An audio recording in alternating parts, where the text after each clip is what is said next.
Hey everybody, JMac here. Got some good feedback from the video I did last week, so I think I'll make another this week. I actually came across a really good code sample that gets into nested code, which I kind of glossed over last time. I wanted to focus on some of the basic things for that pilot video.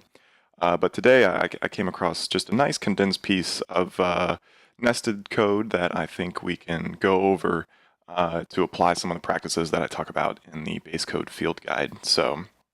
Also, as part of the feedback, I tried to bump up the font size to something that was hopefully more visible once the video is, uploaded and so forth. If not, I'll bump it up even more next time. But the piece of code that I want to focus on today is this authenticated bit. Again, this is actually a Laravel application, but no reason to worry if you're not familiar with Laravel. Basically what this is a callback, if you will, that once the user is authenticated, you can perform some actions here, some additional actions. I actually added, just as a tangent, I actually added this inherit doc block tag. This annotation I don't think is actually core to PHP doc block, but I like to throw it in there. PHP Storm actually recognizes it. And this is really just a nice way for me to tell that I've kind of overridden a core method. I've seen people also do like, override or overridden or something along those lines, if they can actually spell it right. But I definitely don't think that one's native. But again, this is just a way for me to tell that, hey, this is a core method that I'm kind of extending. So anyways, moving on though, the point here is that this code, it's just not, readily readable, right? It's one of those things where I can't look at this code and see what its primary intention is. And that's, in my mind, an area for cleanup. Obviously, this code works. It's fine. It's actually, formatted. I don't need to start kind of at the beginning, so it's actually already formatted. And I could go through here and kind of see what it does. And so basically, it seems like if it's pulling roles, it checks the role, it checks if the request is AJAX, it does one thing, otherwise it does another thing. And the thing that it seems to be doing, that primary action, after you kind of weed through all that, seems to be really just what dashboard this user role should see. That seems to be what it's doing. It's redirecting that. But again, I can't see that kind of right away. I have to jump through this doubly nested, kind of code, these double ifs here. I have to determine what kind of request I'm doing. And then finally, if I go to the very end of all that code, I can actually see where I'm going. There's also some magic numbers that are happening here, like what is role 1? Obviously we can kind of put 2 and 2 together. I guess that's admin. These are teachers. This is a parent. The learner is 4. Are there more roles? Are there less? Did we skip any? There's just some questions that I have there. So I think there's a good opportunity for cleanup. So let's kind of jump into this nested code and take a look at it. So the first thing I think we can do in this case, though, is address this duplication, right? I want to expose that primary action. And we kind of talked about that in big blocks, and obviously I'll go into much more detail in the field guide. But in the first video, I kind of hinted at the fact that sometimes I like to just make a comment, a quick temporary comment to kind of the end goal that I'm reaching, right? To expose that primary action. So in this case, it's, redirect to dashboard, right? So that's really what I'm after here. The whole goal of this particular piece of code is going to be to redirect to the dashboard. So it'd be nice if I could actually just say something like this, redirect. Maybe I pass in the dashboard I want to go to. So admin dashboard. A lot of times I'll just write kind of what I want that code to look like. So let's just play this out, right? Let's just go after this. I'm going to add this method, use some auto generation there from PHP Storm. It's not really going to be a string that I pass in. This is, we'll just call it path. Maybe we'll come up with a better name later, but for now that's fine. And I'm just going to copy and paste this code down here because that's the code that I'm after replacing. And we can change these to be path. It looks like path actually is a pretty good choice because that's what these other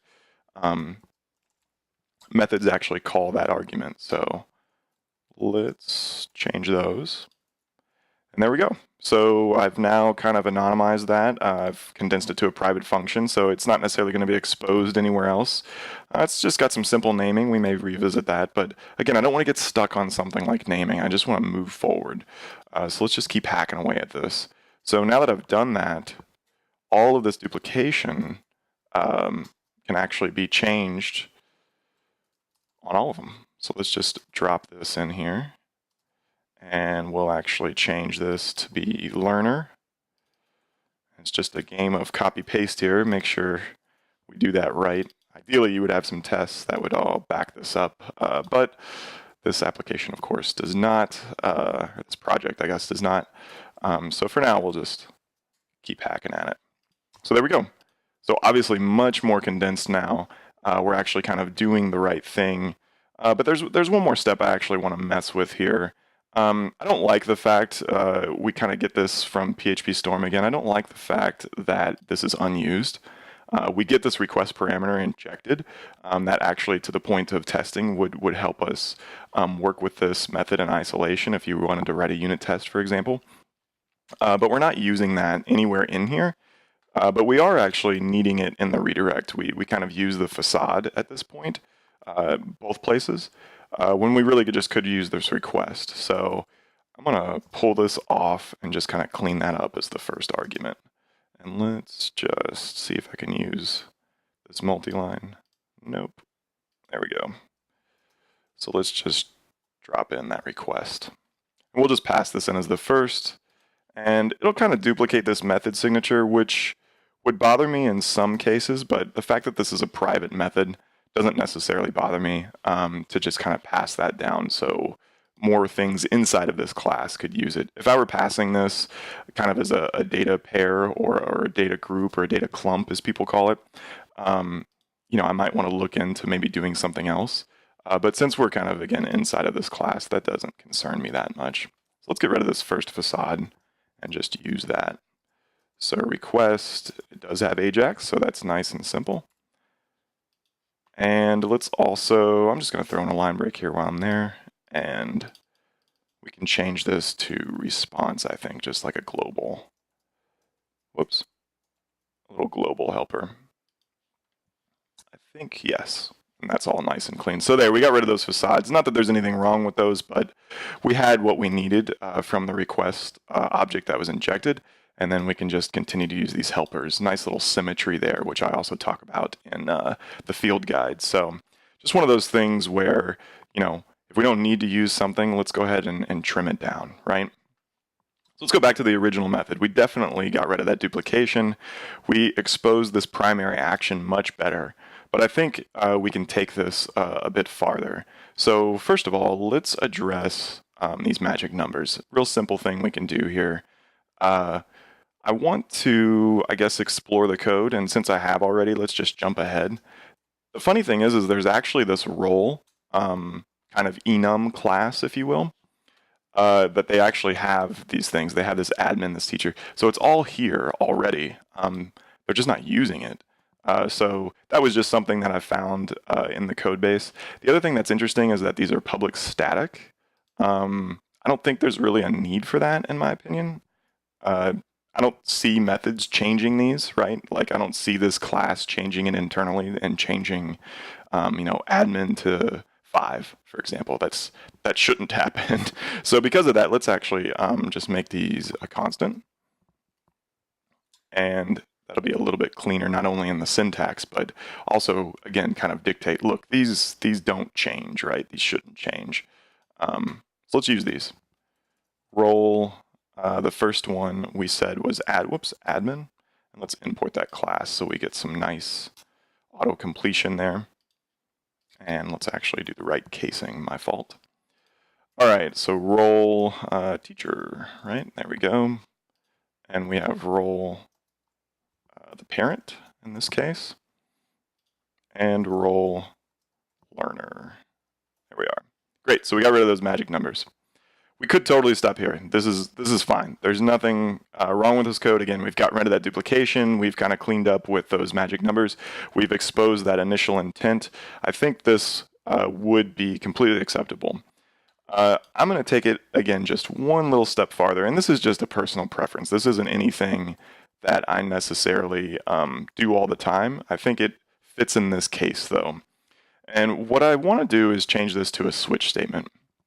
And the reason I want to change this to a switch is because anytime I see these if blocks, where it's not necessarily an if-else, and the conditions are all similar in nature, so for example, we're constantly testing the user role, I just feel like switch is a better fit from a readability perspective. I can focus in on role ID, and then I can focus on the different cases. I don't have to kind of have the overhead of reading what the conditional is. And even though it's easy to see here, again, just this duplication of if, that switch gives me something that's just a bit tighter and doesn't have the noise of, the multiple ifs, the multiple similar conditions, the multiple even curly braces for that matter. So that's kind of the reason for choosing switch. It doesn't always go that way, and under the covers, honestly, switch really just gets compiled down to ifs, so it's not necessarily any kind of performance thing or anything along those lines. Again, just a personal preference in this case to maybe achieve slightly tighter code. So I'm going to switch this user role. I'm going to leave this code down here again without tests or anything. I just want to have it as a checks and balance. So let's say case is role admin. Great. And if you're role admin, then I basically return this redirection. And I'm just tacking on the return here. It was actually in the original code. I wasn't diligent about keeping those when we made that redirection comment. When we turned that into reality, I forgot the return. But we'll throw it back in here, and let's just do the next one. We'll steal all that just in the interest of making life a little easier. That seems good, and again, we'll tack on this return, and we have two more, so let's steal this. Great. Clean up the copy-paste, and we'll let the editor help us out here in a second with formatting. I'm not going to worry about that. I like to just, again, as you've probably noticed here, just power forward all the time. Sometimes that leads to some copy pasta bugs, but again, we'll format this and make it look pretty here in a second. There we go. So let's get rid of these extra lines. So we can see that, what is this, 9 lines basically. And then I did add the line breaks here to be fair, but that's about 14 lines. So even with the line breaks, this is technically more code. Again, personal preference, it's something that I like a little bit better. It just feels a little more condensed. That mental overhead follows my personal thought process. Again, nothing wrong with those if statements. Definitely could have stopped there if that reads better to you or your team. But it's one of those things now where I can come in here, I can say, okay, look, I'm focusing on role ID. If you're an admin, redirect. It just flows better, right? Okay, you're a teacher, redirect to the teacher. Like, the code reads, that's the cleanup I wanted to achieve. I don't have to worry about what it means to redirect to this Ajax. I can always, look down at this method and get more detail if I need it. But again, if I don't need it and I just wonder what happens, where they go, I can see that much more clearly now. So that's just a quick live demonstration, I suppose, of some of the practices I talk about in the BaseCode Field Guide, particularly the nested code. There was a hint at some symmetry, which also is one of the practices that I'll talk about. But just overall, generally just cleaning up some code. So hope you all found that helpful, and if you haven't, sign up for the BaseCode Field Guide. The newsletter goes out weekly. I've been pretty good about that still. Hopefully, though, in about 2 or 3 weeks, I should have this early edition, which I haven't been as good about. I really wanted to get that done in March, but hopefully I'll have it done in April.